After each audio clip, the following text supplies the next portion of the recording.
Certain Chinese bamboo plants are known to grow at exceptionally fast rates. For example, some can grow up to 80 feet in just a span of 4 weeks. Now, people from all around the world see these plants and marvel at how fast they grow in such a short period of time. Now, I think in the same way, when we see people achieve extraordinary success, we can think to ourselves, wow, that person is really gifted, or he or she has a natural talent. In our culture, we place a lot of importance on raw ability, and sometimes we view it as the sole reason for success. But is this true? Is talent the only reason why people succeed? Well, today we're going to see how talent is largely overrated. We'll examine why people succeed in 3 points. 1, why it takes years of practice. 2, why it has to be guided practice. And 3, why practice must be deliberate. So let's examine my first point, why it takes a great deal of practice to become successful. Now, in 2008, the Harvard Business Review published a research paper titled The Making of an Expert. And they concluded that, quote, it takes time to become an expert. Even the most gifted performers need a minimum of 10 years or 10,000 hours of practice before they first achieve international success, end quote. Now, this famous 10,000 hour rule can actually be seen in the life of founding father Benjamin Franklin with how he learned to write. Now, growing up, Benjamin Franklin wasn't a natural born writer. In the autobiography of Benjamin Franklin, he writes that, quote, I fell far short in method of expression, in method and in perspicuity, end quote. Now, although Benjamin Franklin wasn't a natural born writer, he was determined on becoming a great writer. So he set aside time for writing despite already having a full-time job at a printing press. He would write in the morning before he worked, in the night after he worked, and on Sunday all day, which was his only day off. Now, this rigorous practicing schedule paid off in the long run. And after writing for years and years and years, Benjamin Franklin began to achieve success as a writer. Now, years later, he's regarded as one of the most important writers in US history. You've maybe even had to read his own autobiography. Now, Benjamin Franklin is a great example of why it takes years of practice and hard work to succeed. Now, I want to make one thing clear. I'm not stating that talent doesn't exist, because it's very evident that if you charge 2 people with one task, one might do better than the other. But rather, as a society, can we place too much importance on talent instead of other factors? Well, let's examine this further in my second point, why practice must be guided. Now, one of the most famous violin teachers of all time, Ivan Galliman, once said, quote, if we analyze the development of well-known artists, we'll see that in every case, the practicing was supervised by a teacher or an assistant to the teacher, end quote. Now, guided practice is indispensable to success. It's feedback and oversight from an expert. And we can see this in the lives of 2 world greats, Tiger Woods and Mozart. Now, they both are thought to have extraordinary natural ability, but they're also results of guided practice. Tiger Woods' father, Earl Woods, was a retired teacher in the Army and an avid golfer who ranked in the top 10% of golfers in the world. When Tiger Woods was born, Earl Woods decided that Tiger Woods would become the best golfer in the world. This meant that at age 2, Tiger Woods began playing and practicing golf with his father. At age 5, Earl Woods hired world-class golf teachers to teach Tiger Woods how to play golf. Now, this teaching and oversight continued through Tiger Woods' early life until he first achieved success at the age of 19. Now, at this age, he'd already had years of expert coaching and practice from his father and from expert coaches. Now, Mozart's story is strikingly similar.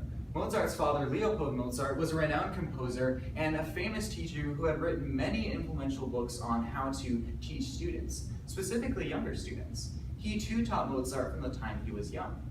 At age 5, Mozart began practicing and mastering the piano under the strict eye of his father.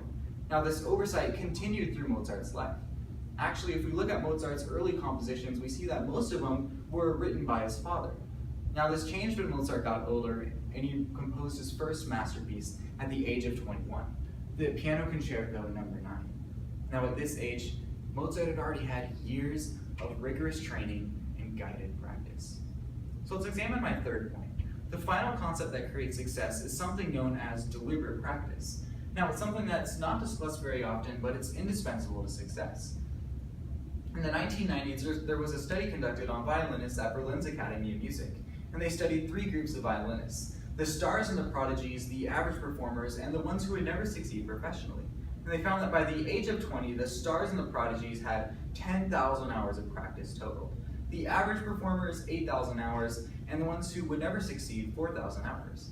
Now, an interesting fact discovered as well was that the top group not only rehearsed longer hours, but they focused on the most difficult and the most tedious aspects of the violin. This is different from their peers. The others focused on what they were good at and what they liked to play, but the stars and the prodigies focused on what they were bad at and what they hated to play on the violin. They deliberately improved. Now, deliberate practice is by far the most important ingredient to success, because without it, just practice alone is useless.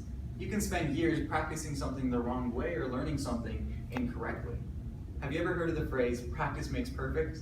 Well, practice actually just makes permanent habits. It's really only deliberate practice that can truly make perfect. Now, in my first point, I talked about Benjamin Franklin and how he achieved success through years of practice. Now, while this is true, there's also a second part to the story. Benjamin Franklin not only had a strict practicing schedule, but he also had a masterful practicing regime. For example, he would read articles from The Spectator, which was a prestigious and influential publication. He would get an article, read it, take notes, and then put the notes away and only return once he had forgotten them. Then he would try to recreate the essay from just his own notes. Once he was finished, he would compare his essay with the original, well-written essay and point out mistakes and flaws.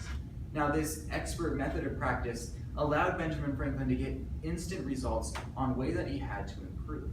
He didn't just become a great writer by sitting down and writing essays for days and days and days. He became a great writer by 1, having years of practice, and 2, having a well thought out practicing schedule. He had both diligence and deliberate practice. Now, we live in a culture that's always looking for a quick fix, whether it be in personal development, business, or relationships. However, there's no shortcut.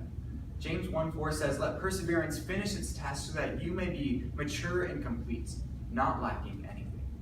I believe many people don't try something new because they tried and they failed. Or maybe they saw someone succeed and said, "I could never do that because I just don't have the talent necessary." But now that we've shown how it takes more than talent to become successful, ask yourselves, what is holding me back from success? And know that it's not talent, but instead hard work, guided practice, and deliberate practice. Now, if you remember my intro, I talked about Chinese bamboo plants and how they grow 80 feet in just 4 weeks. Now, there's also another interesting part to this story. The plants lie dormant under the soil for up to 8 years with 0 visible growth. The farmer has to work diligently watering and caring for the plant with 0 visible results. I think in the same way, to achieve success, it takes years of hard work, guided practice, and deliberate practice with not much influence or success to become successful. In the book, Talent is Overrated, Geoff Colvin writes that, quote, "The price of extraordinary talent is very, very high. Perhaps it's inevitable that many will choose not to face it. However, if we look at the evidence, we can see that by learning how a few become great, anyone can become better. Above all, what the evidence states most loudly is liberating news that talent is not available just for the preordained few. It is available